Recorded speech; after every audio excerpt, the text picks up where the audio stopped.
নিবিড় সবুজ অরণ্য, পাখির ডানা মেলার শব্দ, নীল আকাশ, দূষণহীন সমুদ্র,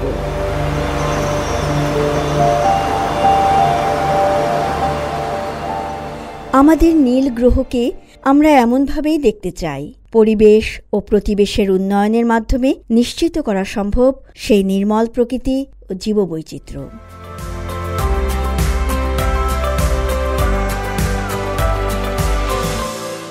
সুপ্রিয় শ্রোতা, মানুষ ও প্রকৃতি অনুষ্ঠান থেকে স্বাগত জানাচ্ছি আমি শান্তা মারিয়া।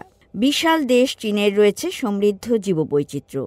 পরিবেশ, বাস্তুতন্ত্র ও জীববৈচিত্র্য সুরক্ষায় নিরলস প্রচেষ্টার ফলে চীনে জীববৈচিত্র্য যেমন বাড়ছে, তেমনি উন্নত হচ্ছে পরিবেশ ও বাস্তুতন্ত্র। আমাদের অনুষ্ঠানে আমরা চীন সহ পুরো বিশ্বের পরিবেশ, জীববৈচিত্র্য ও বাস্তুতন্ত্র নিয়ে কথা বলব।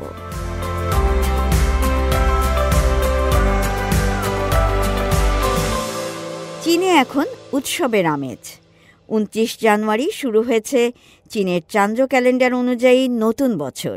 চাইনিজ নিউ ইয়ারের আরেক নাম স্প্রিং ফেস্টিভ্যাল বা ছুনচিয়ে।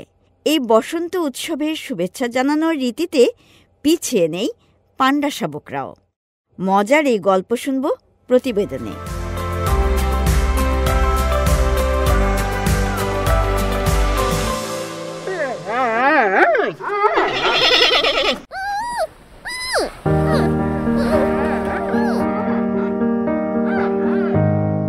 বিশ্বের সব মানুষকে বসন্ত উৎসবের শুভেচ্ছা পাঠানোর জন্য বসন্ত উৎসবের কয়েকদিন আগেই দক্ষিণ পশ্চিম চীনের সিচুয়ান প্রদেশের দুটি পান্ডা প্রজনন কেন্দ্রে 25টি জায়ান্ট পান্ডা শাবককে জড়ো করা হয়েছিল। এই 25টি শাবক 2024 সালে জন্মগ্রহণ করেছে। এদের মধ্যে China conservation and research centre for giant panda বা জায়ান্ট পান্ডা সংরক্ষণ ও গবেষণা কেন্দ্রে জন্ম নেয় 13টি পান্ডা শাবক। অন্য 12টি ছেংতু জায়ান্ট পান্ডা প্রজনন ও গবেষণা কেন্দ্রে জন্ম নিয়েছে। China conservation and research centre for giant পান্ডার শুপিং জায়ান্ট পান্ডা বেসে 13টি শাবককে আসন্ন বসন্ত উৎসব উপলক্ষে মজার খাবার দেয়া হয়। থাংহুলু নামের ওই মজার খাবারটি ফল ও মিষ্টি দিয়ে তৈরি করা হয়। স্বল্পবর্ষের জন্য তাদের সাপ আকৃতির খেলনাও দেয়া হয়েছে। অন্যদিকে ছেংতু বেসে 12টি শাবকও বেশ মজা করে।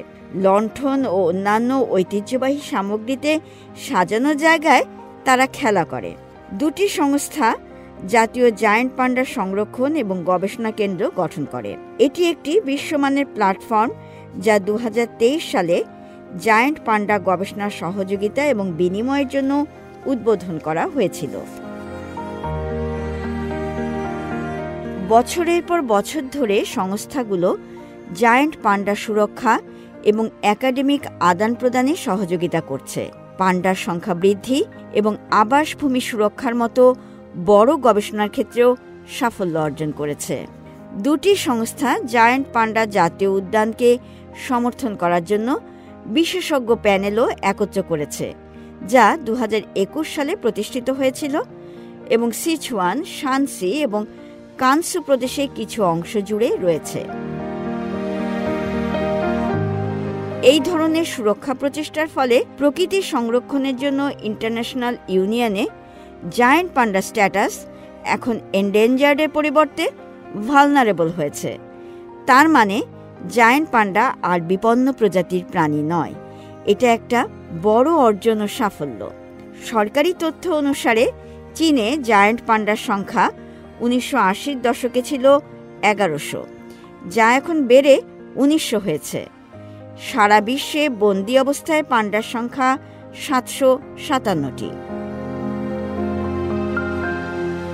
জায়ান্ট পান্ডা চীনের আইকনিক প্রাণী। গোলাকার মুখ, মোটাসোটা দেহ এবং সাদা কালো দাগগুলোর কারণে প্রাণীটিকে দেখতে খুবই সুন্দর ও আদুরে লাগে। চীনের সাংস্কৃতিক প্রতীক এবং জীববৈচিত্র্যের প্রতীক হিসেবে পান্ডা বিশ্বব্যাপী জনপ্রিয়।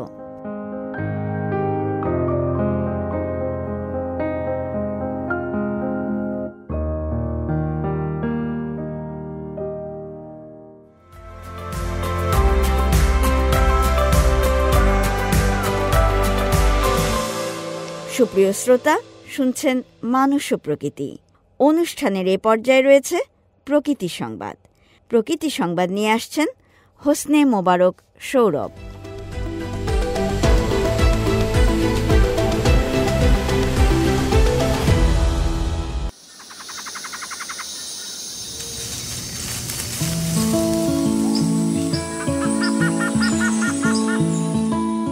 চীনের গবেষকরা দক্ষিণ চীনের কুয়াংসিচুয়াং স্বায়ত্তশাসিত অঞ্চলের রডোডেনড্রন ফুলের একটি নতুন প্রজাতি আবিষ্কার করেছেন। এই প্রজাতির নাম রাখা হয়েছে রডোডেনড্রন ইউয়ান বাও শানেনশে। কুয়াংসির লিউচৌ শহরের বন ও ল্যান্ডস্কেপিং ব্যুরো জানিয়েছে, এই আবিষ্কারের ফলাফল সম্প্রতি ফাইটোটেক্সা জার্নালে প্রকাশিত হয়েছে। এই প্রজাতির গাছ 1 থেকে 2 মিটার উঁচু হয়। এর বৈশিষ্ট্য হল প্রশস্ত ডিম্বাকৃতির থেকে প্রায় গোলাকার পাতা, যা কর্ডেড অ্যারিকুলেট বেস যুক্ত থাকে। এর ফুলগুলো গোলাপি থেকে হালকা গোলাপি বেগুনি রঙের এবং ফানেল আকৃতির। এই বৈশিষ্ট্যগুলোই প্রজাতিটিকে রডোডেনড্রনের অন্য প্রজাতি থেকে পৃথক করেছে। 2021 সালে কুয়াংসি ইউয়ান বাওশান জাতীয় প্রকৃতি সংরক্ষণ এলাকার নিকটবর্তী অঞ্চলে উদ্ভিদ সম্পদ জরিপের সময় লিউচৌ ফরেস্ট্রি রিসার্চ ইনস্টিটিউটের গবেষকরা নতুন প্রজাতিটি খুঁজে পান। এতদিন গবেষণা শেষে সম্প্রতি এটিকে নতুন প্রজাতি হিসেবে ঘোষণা করা হয়। কয়েক বছর আগে চীনের সিচুয়ান প্রদেশের উলুং জাতীয় প্রকৃতি সংরক্ষণ অঞ্চলে অর্কিডের একটি নতুন প্রজাতির সন্ধান পান বিজ্ঞানীরা। সংরক্ষিত অঞ্চলের ব্যবস্থাপনা ব্যুরোর জ্যেষ্ঠ প্রকৌশলী চাং ইউহেং এবং চীনের বিজ্ঞান একাডেমির উহান বোটানিক্যাল গার্ডেনের হু গুয়াং ওয়ানের নেতৃত্বে একটি গবেষণা দল বুলবোফিলাম ওলোনজেন্সের আকারগত ও জিনগত বিশ্লেষণের মাধ্যমে নিশ্চিত হয় যে এটি একটি নতুন উদ্ভিদ প্রজাতি। সিচুয়ানের বিভিন্ন এলাকায় ছড়িয়ে থাকার কারণে এই প্রজাতিটিকে সিচুয়ানের একটি স্থানীয় প্রজাতি হিসেবে চিহ্নিত করা হয়। এই গবেষণার ফলাফল ইকোসিস্টেম হেলথ অ্যান্ড সাস্টেনেবিলিটি জার্নালে প্রকাশিত হয়। গবেষক দলটি 2021 সালের ফেব্রুয়ারিতে সংরক্ষিত অঞ্চলের একটি পাহাড়ের উপর প্রায় 1600 মিটার উচ্চতায় প্রজাতিটি আবিষ্কার করে। 8 মাস ধরে পর্যবেক্ষণ ও নমুনা সংগ্রহের পর দলটি উহান বোটানিক্যাল গার্ডেনের সঙ্গে উদ্ভিদটির উপর গবেষণা চালায়। জীববৈচিত্র্য ও পরিবেশ সংরক্ষণমূলক কাজের ফলে চীনে প্রাণী ও উদ্ভিদের বিকাশ ঘটেছে। বিজ্ঞানীদের নিরন্তর অনুসন্ধানের ফলে নতুন নতুন প্রজাতি শনাক্ত হচ্ছে।